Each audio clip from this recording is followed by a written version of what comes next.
Ular naga panjangnya bukan kepala, menjalar-jalar selalu kian kemari. Umpan yang lezat itulah yang dicari.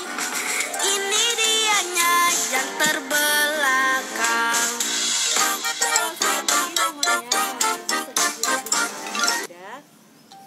Halo, ketemu lagi dengan Minwa di live Instagram kita kali ini. Sabtu tanggal berapa ini? Tanggal 14 November 2020. Nah, kita sapa-sapa dulu yang sudah join. Ada siapa nih?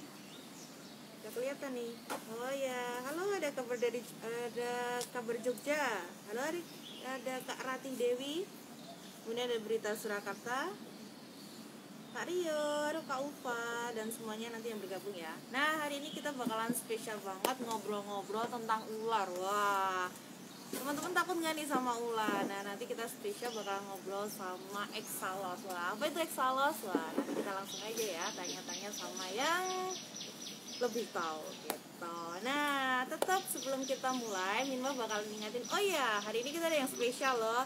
Live Instagram kita hari ini disponsori oleh 2 perusahaan besar, wes. Akhirnya setelah kemarin Rika sama Mas Rio mempromosikan, ada yang ikut menjadi sponsor. Nah, hari ini kita disponsori oleh XL Axiata. Nih, Rika punya perdana eksis dan di sini kita juga ada Suzuki. Nah, buat teman-teman yang join live Instagram kita hari ini, nanti di akhir acara narasumber kita bakalan ngasih pertanyaan. Buat kalian yang beruntung, kalian akan dapat Suzuki dan juga perdana dari eksis. Nah, kemarin Mima udah ngecek nih isinya berapa. Isinya 30 GB, tapi nanti pembagiannya 15 untuk conference, yang 15-nya lagi untuk akses pendidikan. Jadi buat teman-teman yang masih sekolah ini berguna banget. Gitu ya. Nanti kita juga ada join live nggak? Ada ya? Di akhir acara nanti kita bakalan join live. Nah, buat kalian yang beruntung nanti bisa langsung dapat hadiah dari Minwa. Oke? Nah, jadi jangan pergi-pergi, tunggu ya. Nanti sekitar setengah jam lebih dikit lah, karena nanti banyak ilmu yang bakalan kita gali, gitu ya. Oke, sekarang Minwa sudah bersama narasumber kita yaitu Kak Janu. Halo Kak Janu. Halo. Halo. Nah, Kak Janu ini adalah Ketua Umum dari Exalos Indonesia. Nah, Exalos itu apa? Mungkin kita langsung tanya aja ya. Oke Kak Janu, sebenarnya Exalos itu apa? Mau dijelaskan? Exalos itu awalnya adalah perkumpulan dari teman-teman pecinta hewan dan juga pecinta alam. Kemudian kita kembangkan untuk teman-teman ini di-upgrade menjadi teman-teman penolong. Jadi kita ini sekarang ada tim rescue. Iya. Ya, tim rescue. Adapun Exalos kita berdiri sejak Februari 2016 ya. Tetapi saya masuk 2018. Kemudian itu kita mulai untuk kita upgrade di situ, kita latih mereka untuk snake rescue. Dan sekarang alhamdulillah kita bisa membantu masyarakat. Jadi di masyarakat di Solo ini kalau misalkan konflik dengan ular, kita bisa membantu. Kemudian untuk Exalos sendiri sekarang udah ada 16 regional, ya di 7 provinsi. Jadi sudah ada di Sumatera sampai dengan Lombok. Wah, banyak sekali ya. Kalau untuk di Solo sendiri, kalau untuk di Jawa Tengah sendiri, selain di Solo, Di Jawa Tengah terutama Solo Raya ya, Solo Raya. Kemudian Wonogiri, Klaten, ada Boyolali, ada juga Banjarnegara, Pekalongan. Kemudian ini nanti ada yang baru Tegal, juga Banjarnegara. Gitu. Wah, ternyata udah hampir ya di Jawa Tengah semuanya ada tim Exalos. Nah, Kak Janu, tadi Rika baru denger tuh rescue tuh apa sih? Rescue itu sebenarnya pertolongan ya, pertolongan. Jadi kita ini menolong manusia, juga menolong ular dan alam. Oh, gitu. Ya, jadi untuk manusia ini kan biasanya takut kalau ada ular masuk ke dalam rumah. Nah, kita membantu mereka kalau ular masuk ke dalam rumah, kondisi mereka mungkin panik, takut. Nah, agar ular juga tidak dibunuh, untuk masyarakat itu sendiri juga tidak ketakutan, kita datang. Jadi pada saat kita dihubungi, kita datang, kemudian membantu mengevakuasi ular tersebut. Nah, untuk ular itu dibawa kemana? Kita tentunya adalah pecinta lingkungan, pecinta alam ya. Jadi kita akan rilis, kita akan lepas liarkan kembali sehingga ekosistem itu terjaga. Oke, nah itu teman-teman. Jadi kalau seumpama di rumah kalian ada ular masuk nih, kalian jangan khawatir. Kalian bisa telepon dari tim Exalos. Nah biasanya hubunginya lewat apa Mas? Mungkin ada nomor atau Untuk sosial? kami sebenarnya kan ada sosial media. Untuk di situ kan kita cantumkan kontak person, di mana satu Indonesia ini ada satu pintu. Oh, gitu. Itu di kontak person kami 0896 10 40 4414. Tetapi kalau misalkan belum ingat, nanti bisa dilihat di sosial media kami Exalos Indonesia. Jadi IG-nya Exalos Indonesia, YouTube-nya juga Exalos Indonesia. Oke, nah itu teman-teman tadi info yang penting banget ya. Jangan lupa dicatat nomor dari Exalos Indonesia. Jadi nanti kalau ada ular kalian nggak perlu khawatir lagi. Nanti Minwa bakalan tulis ya di catatan kita. Jadi biar kalian nggak kelupaan. Nah, oke Mas Janu, lanjut kita ngobrol tentang. Oke, nah itu kalau kita deket sama tim Exalos ya Mas Janu. Kalau seumpama rumah kita jauh dari tim Exalos, kalau ada ular masuk, apa yang bisa kita lakukan pertama kali? Oke. Jadi sebenarnya kita pencegahan dulu ya yang kita ajarkan ke masyarakat. Jadi kita kan mengajarkan lewat sosial media juga. Yang terpenting adalah pencegahan, sehingga untuk ular tersebut itu tidak masuk ke dalam rumah. Nah, pencegahannya apa? Jadi untuk ular itu dia punya insting adalah mencari makanan. Nah, kalau kita misalkan memutuskan rantai makanannya di rumah, artinya di rumah itu tidak ada mangsanya berupa tikus atau katak, maka otomatis tidak akan ada ular. Nah, kemudian caranya bagaimana? Berarti kita bersihkan rumah, kita bersihkan. Kemudian ular ini dia memiliki ini ya ketidaksukaan kepada wangi-wangian ya. Nah, jadi kalau rumah kita wangi, itu nanti ular juga tidak mau masuk. Ya, utama gitu. Nah, itu untuk pencegahannya. Terus kalau misalkan ular itu sudah masuk di dalam rumah, yang paling pertama adalah tidak panik. Oh gitu, Ya, jangan panik ya. tidak panik. Nah, nanti mungkin bisa bisa telepon Exalos. Nanti tim Exalos akan datang, karena Exalos untuk di seluruh raya sendiri kita disebar. Kita sudah tersebar di seluruh raya, jadi mungkin akan cepat responnya. Nah, tetapi kalau misalkan kondisinya jauh, bagaimana caranya? Sebenarnya ada beberapa cara penanganan yang sangat mudah sekali. Mudah sekali, bisa mungkin dipraktekkan di rumah ya. Oke, Mungkin, bisa. kita praktekkan aja ya. yang sangat mudah sekali. Jadi di sini kita tinggal siapkan peralatan yang ada di rumah. Oke. Peralatan yang ada di rumah. Yang harus mungkin disediakan ya. Sebenarnya peralatannya sangat mudah sekali ya. Di situ ada mungkin sapu, ya bisa, atau botol minuman bekas. Nah, ini misalkan saya kebetulan nggak bawa sapu, saya anggap ini sapu. Ini gagangnya. Ini nanti kita bisa gunakan cara pakai botol dan gagang sapu. Ini ularnya nggak berbisa kan? Mas? Oh, ini berbisa. Oh, ini berbisa. Ini juga semuanya hasil rescue. Ini hasil Hasil rescue kita gunakan untuk edukasi. Nah, ini salah satu cara yang paling mudah adalah cari kayu atau sapu yang ada di rumah, kemudian kita gunakan gagangnya. Nah, kita gunakan gagangnya, kemudian kita bisa menekan bagian kepala. Oh, gitu. Bagian kepala kita tekan, Di bawah sisakan kepalanya ya? 3 atau 5 cm ya. Jadi nggak Bisa. pas kepalanya pas. Tidak, jadi untuk apa gunanya? Agar untuk kepalanya kita bisa masukkan. Nah, ini kita bisa masukkan seperti ini. Nah, ini biasanya dia akan secara otomatis akan masuk. Biasanya seperti itu. Gitu ya. Jadi ditekan seperti ini, masukkan. Agak susah ya. Tapi ini biasanya otomatis akan masuk dengan sendirinya. Ini sudah aman. Kalau masih takut, ragu, jangan pakai tangan. Pokoknya diarahkan dengan sapu. Nah, ini salah satu cara. Oke. Kita masukkan ya. Itu udah aman. Itu salah satu cara yang sangat simpel sekali.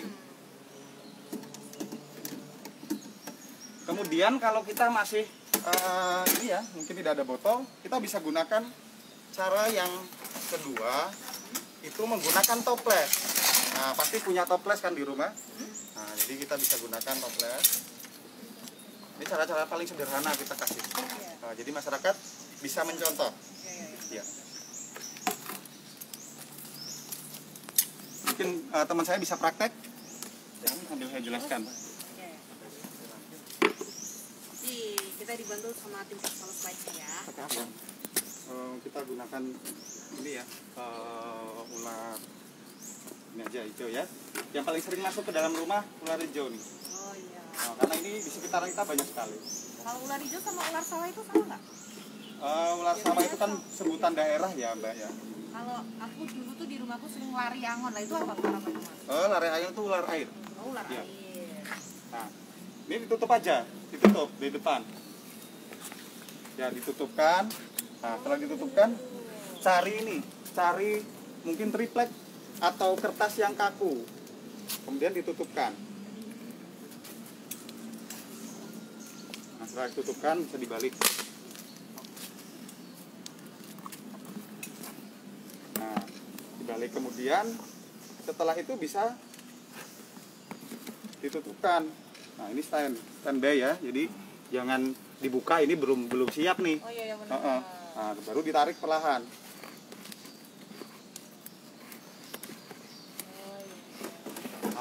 Ini sudah aman. Nah, sudah aman, kemudian tinggal telepon untuk tim kami. Atau langsung dibuang aja tempat yang jauh. Oke. Mungkin gitu. Oke. Terima kasih Kak Janu untuk info yang luar biasanya. Itu tadi ya, cara bagaimana kalau ada ular masuk ke rumah. Tapi benar kata Kak Janu tadi ya, daripada ularnya yang masuk ke rumah mending jaga kebersihan. Ya. Ya. Yang penting jaga kebersihan. Jadi jangan malas-malas untuk membersihkan rumah. Oke, next. Nah, biasanya Kak Janu, apa sih jenis-jenis ular yang biasanya masuk ke rumah? Apakah mereka itu semuanya berbisa atau mungkin ada yang tidak berbisa? Ini bisa dijelaskan. Jadi sebenarnya begini ya, untuk di Indonesia sendiri itu kan sebenarnya ada 349 jenis ular. Nah, di sini yang berbisa itu hanya 77 jenis. Artinya hanya 20%. Ya. Jadi untuk di Indonesia sendiri mungkin 349, kalau di Solo nggak mungkin semua itu ya ada ya. Jadi sekitar ya mungkin 20 atau 30 jenis. Nah, maka 20%-nya dari 30 jenis kurang lebih 6 jenis ya yang berbisa. Jadi untuk yang lainnya itu tidak berbahaya. Ya, jadi tidak berbahaya nih. Tidak berbahaya. Nah, kemudian yang paling sering masuk ke dalam rumah itu jenis-jenis kobra. Ya, itu sering sekali. Kobra, kemudian ular hijau ekor merah itu adalah insularis. Nah, itu jenis viper. Itu yang paling banyak masuk ke dalam rumah. Oke. Tapi kalau tanpa, kan kalau orang awam nih kayak Rika ini kan nggak tahu ini jenis apa. Tapi dengan cara kayak gitu tadi semuanya aman ya, Mas Janu ya? Ya, aman. Oke. Ya, aman. Jadi nggak harus tahu dulu dia berbisa atau enggak. Penting kita hati-hati tadi. Ya, yang penting tidak panik. Kemudian caranya itu sangat mudah sekali. Oke. Jadi untuk ular yang ukuran kecil bisa dipakai. Kalau bagaimana yang besar, pakai alat yang lebih besar, ember. Pakai ember gitu ya. Oke. Nah, Mas Janu, kemudian nih kalau seumpama kita udah berusaha tapi ya ternyata tetap ada ular dan kita kepatok. Nah, itu ada nggak sih langkah-langkah awal yang harus kita lakukan sebelum kita dapat pertolongan dari medis pastinya ya? Oke.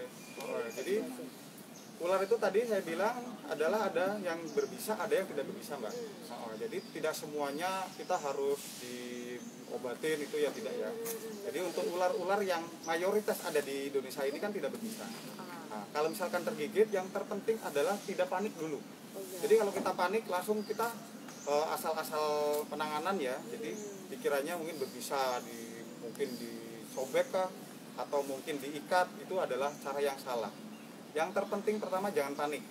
Kemudian kita lihat identifikasi ya, kita lihat dari bentuk gigitannya.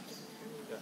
Kalau untuk ular yang tidak berbisa, itu rata-rata gigitannya akan terlihat seperti pendarahan ya. Jadi kayak terkena duri atau pisau. Ya. Jadi keluar pendarahan. Tetapi untuk ular yang berbisa tinggi, karena dia menggunakan taring untuk menyuntikkan bisanya, biasanya dia berbentuk seperti jarum. Ya, jadi kayak tertusuk. Biasanya seperti itu. Itu kita bisa lihat dari segi gigitannya. Nah, yang paling utama kalau misalkan itu ternyata gigitan ular yang berbisa, kita lakukan imobilisasi. Apa itu? Nah, imobilisasi ini sangat penting ya. Jadi ular itu sendiri kan ada berbisa ya. Berbisa itu kalau kita imobilisasi, maka bisa ular itu tidak menyebar. Kenapa tidak menyebar? Karena selama ini untuk masyarakat kan menganggap bahwa bisa ular dia mengalir melalui darah. Nah, padahal ternyata tidak. Tidak. Jadi untuk ular sendiri, bisa ular sendiri, dia akan menyebar melalui kelenjar getah bening. Nah, di mana kelenjar getah bening itu dia akan mengalir atau menyebar karena kontraksi otot. Ya, nah, lakukan imobilisasi itu adalah gunanya meyakinkan tempat lokasi tergigit itu tidak bergerak. Jadi tidak terjadi kontraksi otot sehingga bisa ular itu dia tidak menyebar. Nah, kondisi seperti ini dinamakan fase lokal. Ini adalah fase ini masih aman. Jadi belum menggunakan antibisa. Jadi jangan malah gerak-gerak kemana-mana gitu ya. Iya, betul. Jadi cukup dimobilisasi. Jadi untuk meyakinkan agar imobilisasi terjadi ya caranya mungkin diikat dengan papan ya, tapi bukan dengan pengikatan yang akan membuat pendarahan darah itu tidak mengalir. Nah, mungkin kita bisa dilihat dipraktekkan ya sedikit. Oke.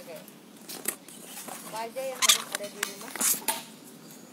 Kita bisa gunakan alat-alat yang keras, Mbak. Jadi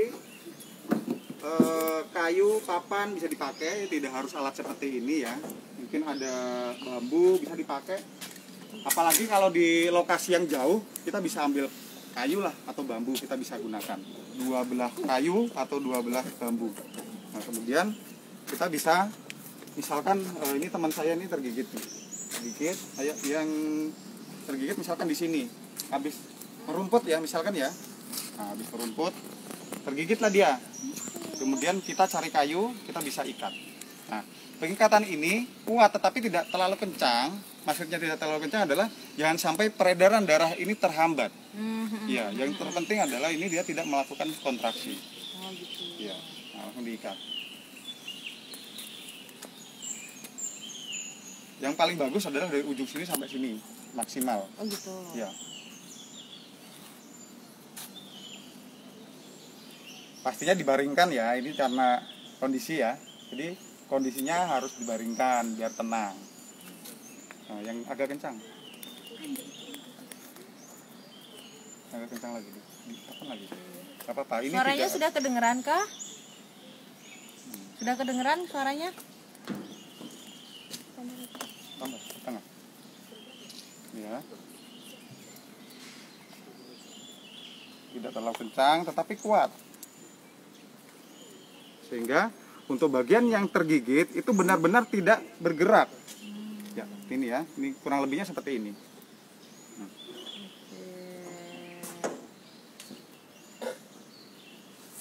Kemudian apalagi yang dilakukan? Nah, batasan untuk orang awam ataupun komunitas itu hanya sampai sini. Kemudian laporan PSC 119, kemudian dibawa mobilisasi cepat, bawa ke rumah sakit, ditangani oleh rumah sakit. Kita tidak boleh menangani sendiri. Oke, jadi nggak usah dikasih obat-obat apa tidak ya? Perlu. Nggak perlu. Cukup seperti ini. Terima kasih. Wah, ya Allah, banyak banget ilmu kita hari ini teman-teman. Jadi nggak perlu khawatir ya, ternyata masih banyak cara yang bisa kita lakukan. Oke. Nah itu tadi tanya-tanya Minwa sama Kak Janu. Sekarang kita mau baca yang mau tanya dulu ya Kak Janu ya. Oke, udah banyak nih yang bergabung. Kak Bagus suaranya kedengeran. Tadi udah kedengeran belum ya? Oke, nanti dicek lagi ya. Sekiranya nanti ada penjelasan yang kurang jelas, bisa langsung ditanyakan. Dan ini ada pertanyaan dari Kak Intan. Minwa mau tanya, ketika kita menemukan ular di jalan, kita mau bawa ular itu ke tempat aman dan jauh dari warga. Untuk wadah menaruh ular itu sementara pakai apa ya, Min? Gampang ya, jadi gini, kalau ular di jalan itu sebenarnya dibiarkan saja, tidak masalah. Oh gitu. Ya, jadi ular itu tidak asal menggigit. Ular hanya akan menggigit atau menyerang apabila terprovokasi. Seperti itu. Jadi biarkan saja kalau di dalam di luar rumah ya. Nah, tidak masalah. Oke, nah itu Kak Intan ya. Jadi nggak apa-apa, yang penting jangan diganggu, nanti dianya nggak akan menggigit kita. Oke, kemudian ada pertanyaan lagi. Oh iya Kak Janu, aku mau tanya dong. Aku pernah denger nih katanya kalau ular itu mati di satu tempat, terus kemudian darahnya itu masih tersisa, mungkin dibunuh di tempat itu gitu kan, itu bakalan manggil teman-temannya. Itu mitos atau fakta? Itu mitos ya. Jadi untuk ular bisa memanggil ular lain itu pada musim kawin. Dia mempunyai hormon feromon ya. Itu hanya keluar pada musim kawin. Ya, dia gunakan untuk memanggil pasangannya. Tetapi kalau yang musim-musim biasa atau mungkin pas sekarang ada ular kemudian kita bunuh karena kita takut ya, kemudian keluar darahnya, itu tidak akan membuat ini, tidak akan membuat ular datang, tidak akan. Itu hanya mitos. Hanya mitos. Jadi ular datang ke rumahmu lagi itu bukan karena darahnya. Nah, itu kebetulan. Iya, karena rumahmu masih kotor mungkin Iya. banyak tikusnya gitu ya. Oke. Mungkin ada lagi yang ditanyakan? Oke. Nah, karena udah setengah jam lebih, mungkin kita mau join live Instagram ya. Oke, silakan raise your hand yang udah join. Nanti yang beruntung bakalan di confirm dari Minwa. Ayo silakan yang mau ngobrol langsung sama Kak Janu, mau tanya bisa langsung angkat tangannya. Oke, nanti bakalan dipilih aja. Sudah ada kah? Apa? Ada yang tanya? Oke. Gak kebaca dari punya tuh. Oke. Sebentar. Gak kebaca. Oke, Minwa mundur dulu ya. Oke. Ada pertanyaan dari Kak Indro. Apakah telur ular bisa apakah telur ular bila termakan berbahaya bagi manusia? Oke. Coba Kak Janu dijawab. Tidak berbahaya ya. Tidak berbahaya. Ya, jadi kalau termakan, tapi ya lucu ya. Jadi ada yang termakan ya. Tidak ya, mungkin bukan telur kali. Atau mungkin bisanya ya. Biasanya ada pertanyaan paling banyak adalah bisa ular. Oh iya. Bisa ular kalau termakan bagaimana? Untuk bisa ular itu sebenarnya protein. Nah, dia tidak mengefek ya kalau kita makan. Jadi seperti halnya protein biasa, kemudian dicerna oleh perut ya, apa namanya? Kemudian dibuang begitu saja. Ya, bisa ular hanya akan berbahaya apabila dia kena ini ya, kena bagian tubuh di luarnya. Misalkan digigitkan, disuntikan oleh tarik. Jadi kalau makan malah nggak apa-apa ya? Gak apa-apa. Oke. Lagi ada pertanyaan lagi? Oke. Baik, kita baca dulu ya yang sudah bertanya.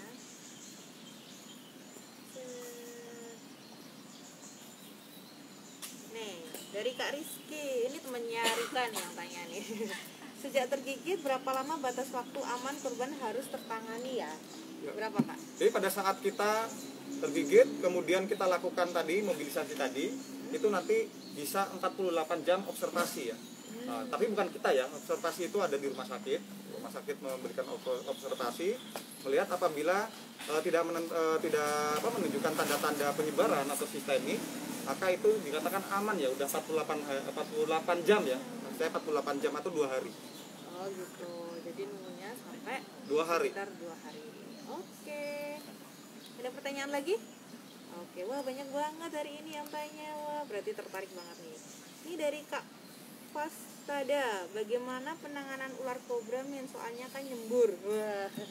Nyembur nggak Ya, sih itu? ular kobra memang nyembur ya. Jadi memang kalau lihat ular kobra jangan didekati, jangan juga diprovokasi, karena dia nggak gigit. Jadi gigit pasti, tapi dia dari jarak jauh aja dia udah nyembur ya.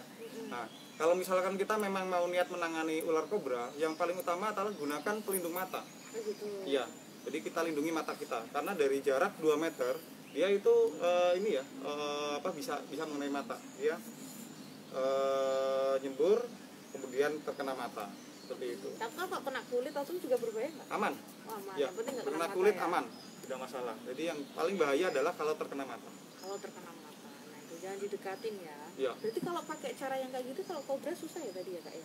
Kalau kita misalkan tenang atau tidak memprovokasi atau tidak menggunakan gerakan-gerakan yang memprovokasi, itu aman ya. Kita ada kobra, mungkin mau dicontohkan atau gimana? Oke. Boleh Kak? Boleh? Kobra yang besar. Ya. Oke, mungkin bisa dibantu dari teman-teman. Ya, bisa ya. Kita bisa yang kecil kayak tadi sama saja ya. Tapi biar pakai tidak sama, kacamata dulu ini. kita pakai yang gede aja. Biar kalau tadi kan sudah ya, ini sekalian ilmu baru untuk yang mungkin lebih gede, yang embernya atau mungkin toplesnya nggak nyempur ya. Nah, ini kan nyembur. Nah, kita gunakan pelindung mata, bisa kacamata, bisa juga helm kita gunakan. Nah, ya kita bisa gunakan seperti ini. Nah, kalau misalkan kita melakukan gerakan yang provokatif, dia akan langsung nyembur ya, mungkin ya. Tetapi kalau kita perlahan pakai gagang sapu seperti ini ya, kita tekan seperti ini. Nah, ini udah. Kemudian ini kita injak di bagian mungkin perut, tetapi tidak keras-keras. Nah, kemudian kita tempelkan jempol kita di atas ini. Nggak apa-apa tuh Kak? Nggak apa-apa. Nah, kita tempelkan jempol. Jadi jangan langsung begini tapi jempol. Nah, pegang sapu atau alat kita bisa simpan ya. Kemudian kita naikkan sedikit ini untuk memberikan spasi sehingga jari yang lain itu bisa disimpan di bawah nih. Nah, seperti ini kita bisa angkat. Ini udah aman. Ya, ini udah aman. Kemudian nah, ini sudah diarahkan ke bawah ya. Nah, bagaimana cara membuangnya? Cara membuang pertama kali adalah di ekor. Nah, kenapa di ekor? Kalau misalkan kita kepala dulu, biasanya ekor ini kelupaan. Nah, jadi ekor dulu. Setelah ekor dilepas, kita buang kepala. Nah, ini udah aman. Tentunya di luar yang jauh ya. Nah, mungkin seperti itu.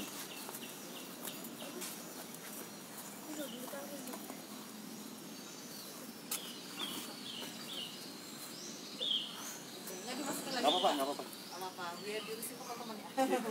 Aman. Aman. Oke, nah itu tadi teman-teman yang tanya soal kobra ya.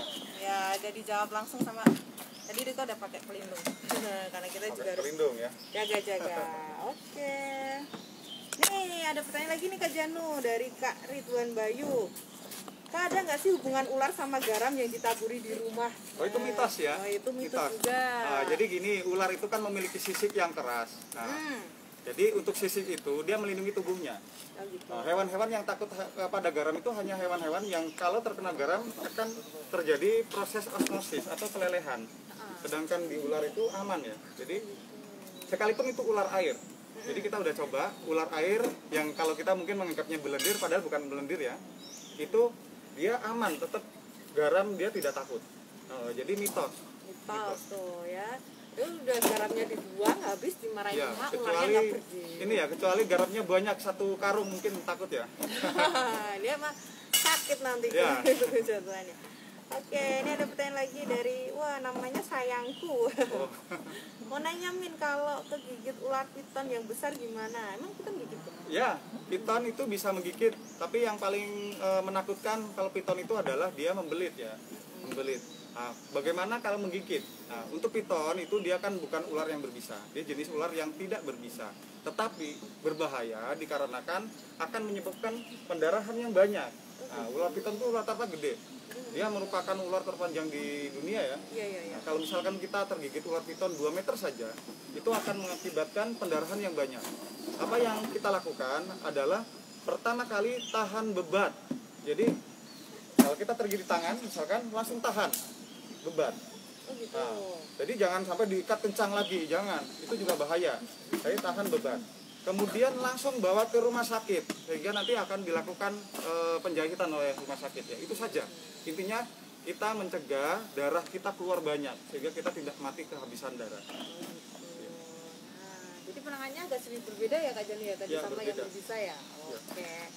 Oke itu tadi ya. Jadi kalau tergigit ular piton langsung digubet biar darahnya nggak keluar. Oke. Pertanyaan dari Kak Rezelo Opat. Di Solo sendiri rumah sakit yang rekomendasi untuk korban gigit ular di mana? Di mana Kak? Untuk rumah sakit kalau di Solo nanti bisa dibawa ke Banyu Bening atau ke RSUD Sragen ya, mungkin agak jauh. Jadi kebetulan tidak semuanya rumah sakit sudah menggunakan manajemen terbaru, manajemen pertolongan terbaru ya. Jadi yang sudah kita datangin, kebetulan saya adalah sahabatnya Dokter Tri Maharani, itu adalah dokter ahli bisa satu-satunya di Indonesia. Nah, kita bekerja sama dengan beliau. Kalau ada tergigit ular, kita pasti akan laporkan. Iya. Nanti bisa diarahkan ke sana tempat-tempat yang beliau sudah latih. Tapi biasanya kalau seumpama nih kita kegigit, terus kemudian kita panggil apa Kak? Yang nolong kita Ya, seperti RC119 itu ya. 119, secara otomatis mereka bakal bawa kita ke sana.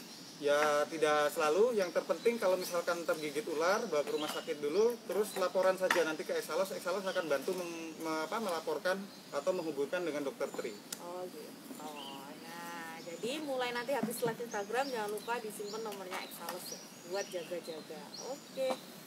Ada lagi pertanyaan dari Intan Kartika. Cara membedakan yang berbisa sama tidak berbisa itu bagaimana? Tadi udah dijelasin ya? Gigitan ya Kak ya? Ya bisa dari situ ya. Tidak ada ciri-ciri ya, tidak ada ciri-ciri. Jadi hanya menghafalkan. Jadi tidak ada ciri-ciri khusus ini berbisa atau tidak berbisa. Hanya menghafalkan. Nah kalau misalkan tergigit beda lagi.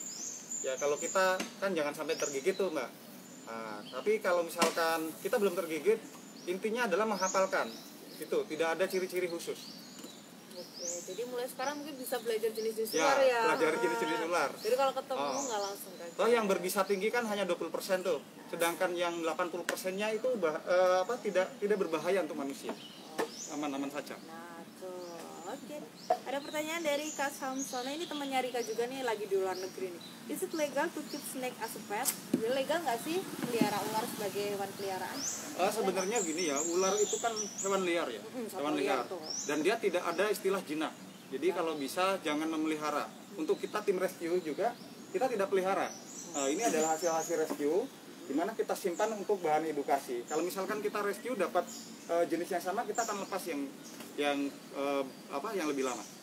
Ya, jadi gitu. Kalau bisa jangan pelihara ular karena tidak ada istilah ular itu jinak ya. Bahkan itu ular piton yang sering banyak dipelihara itu tetap jangan ya kalau gitu ya. Tetap bahaya ya, walaupun itu dari kecil, setelah dia besar mungkin dia akan bisa membelit atau mungkin ya menggigit ya, bahaya. Oke, nah itu ya Mas Samson. Jadi apapun itu jangan memelihara satwa liar, bahkan ular ataupun apapun itu jangan dipelihara. Oke, kita langsung join. Ada yang raise your hand nggak? No, nggak ada. Tadi ada, aku lihat nih. Siapa tadi? Ya, ini. Tadi ada kok di atas tadi. Aku lihat. Mana ya tadi? Bing M. Ada nggak sih? Yang raise your hand. Ada yang mau join live Instagram sama? Nah, jangan dong. Jangan dari tim Exalos, yang lainnya. Oke. Ada. Fan ya. Iya, yang banyak orang di luar Exalos ada ya menggunakan kata-kata Exalos juga. Oh gitu. Nama Exalos di Instagram, di Facebook pakai pakaian juga. Oke, yuk kita coba lagi. Adakah yang mau join live Instagram? Raise your hand. Adakah Kak? Belum? Yang atas tadi? Nggak ada. Oke, kita tunggu dulu sekitar 1-2 menit. Nah, masih jam 10, masih banyak waktu. Oke, jangan lupa ya nanti yang beruntung join live sama kita. Nanti kalau ada pertanyaan dari Kak Janu bisa jawab, kalian bakalan dapat hadiah dari Minwa, yaitu berupa nih Chocoboom dan juga kartu perdana Exist. Oh iya, buat yang punya usaha atau punya bisnis yang mau jadi sponsor live kita minggu depan, boleh juga loh ya. Hari ini KFC Manan nggak join ya? Wah, kita menunggu untuk jadi sponsor kita. Adakah yang udah join? Belum? Nah, ya tulang lunak Bengawan juga boleh. Yang jadi langganannya Jurut juga boleh ya. Oke, adakah? Ada yang mau tanya-tanya lagi? Yang atas tadi nggak ada? Oke, yang mau bergabung buat kita hari ini, tadi udah banyak banget ilmu yang dijelasin sama Kak Janu tentang penanganan ular, jenis ular yang sering masuk ke rumah. Tapi yang paling hal penting yang Minwa tangkap hari ini, pokoknya harus jaga kebersihan rumah. Dan jangan panik ketika ketemu sama ular. Oke, gimana temennya Minwa di belakang kamera? Apakah sudah ada yang mau join? Gak ada? Belum ada, oke. Atau mungkin langsung As tuh join sama kita. Nggak ada Kak? Oh belum ada. Sudah ada? Oh ada pertanyaan lagi. Oke, ada pertanyaan siapa? Oke. Mana pertanyaannya? Ya, karena kita baru 2 kali ini Kak Janu live Instagramnya talk show kayak gini, jadi masih banyak hal yang harus kita perbaiki. Ya. Biasanya kan Minwanya ikut di belakang layar, jadinya baca. Oh ini kan kita langsung ngobrol, jadinya masih harus banyak yang diperbaiki. Nggak apa-apa, yang penting ilmunya dari Kak Janu semuanya udah tersampaikan. Oke, sambil nunggu pertanyaannya masuk. Oke, itu ada Kak Desiana tuh, raise your hand tuh. Tuh, katanya kan ular hijau ada 3 jenis atau lebih. Nah, yang berbisa ciri-cirinya gimana ya? Dari Kak Hai Naomi. Oke ya, ular hijau tuh banyak jenisnya. Ya banyak, bukan cuma 3 jenis. Tetapi untuk yang di sekitaran kita nih di Solo Raya ini ada 3 jenis memang. Tetapi kita hanya bawa 2 jenis nih. Ya. Yang pertama adalah ular, ini ya ular pucuk ya, sangat gampang sekali kita lihat adalah dari ciri-cirinya dia panjang, memanjang, slam, kemudian untuk ekornya ini dia tetap hijau. Jadi dari ujung kepala sampai ekor dia hijau. Nah, kemudian ada lagi yang dia panjang, tapi lebih besar lagi ukurannya, panjang. Kemudian dari ekornya itu dia berwarna silver. Itu adalah Gonyosoma. Nah, ini adalah 2 ular hijau yang tidak berbahaya untuk kita, untuk manusia. Nah, terus mana yang berbahaya? Ini dia ya, yang saya pegang. Ini berbahaya nih ular hijaunya. Ini jenis viper, ya, insularis. Nah, ciri-cirinya dia tidak memanjang ya, jadi lebih pada gemuk ya. Gemuk. Untuk ular ini sendiri dia paling-paling maksimal sekitar 90 cm untuk maksimalnya. Nah, kemudian yang paling sekali mudah sekali diingat adalah di ekornya yang merah. Ya, jadi bisa dibedakan di situ. Untuk ular hijau yang ada di sekitaran kita ada 3 jenis ya. Jadi sebenarnya bukan 3 jenis, banyak sekali ular hijau. Cuman yang di sekitar kita memang hanya 3 yang di Solo Raya atau Jawa Tengah. Oke, nah itu berapa tadi yang diajarin ya.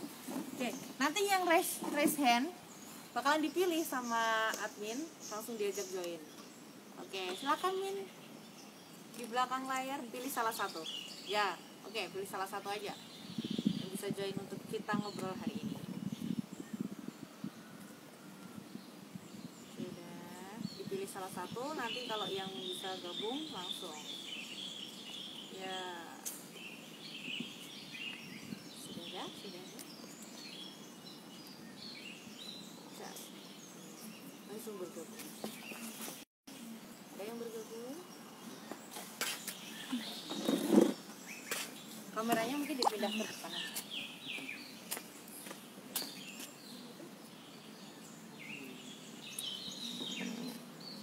Ya boleh. Temanku aja. Oke.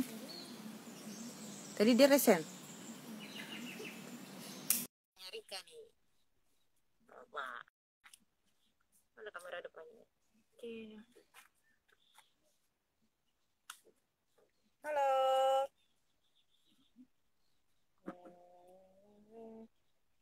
Kak Diarti. Oke, atau mungkin bisa langsung minta join ya, karena beberapa sudah melambaikan tangan tapi nggak bisa diajak join nih sama Instagram kita. Mungkin langsung minta gabung join live, nanti biar langsung di approve. Oke. Halo.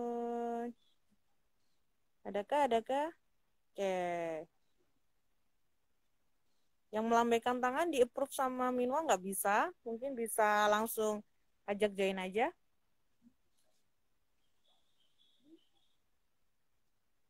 Oke.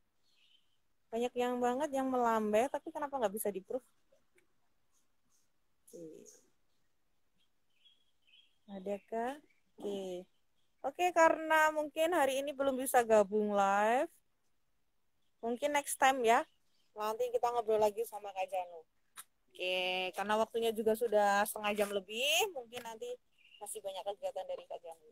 Oke Kak, karena hari ini belum ada yang bisa join, nggak apa-apa ya. Yang penting udah banyak ilmu yang disampaikan. Mungkin ngobrol-ngobrol kita sampai di sini dulu. Mungkin ada pesan buat teman-teman sobat jurus dimanapun berada.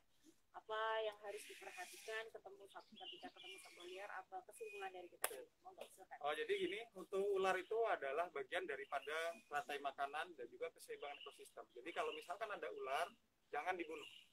Ya, jangan dibunuh.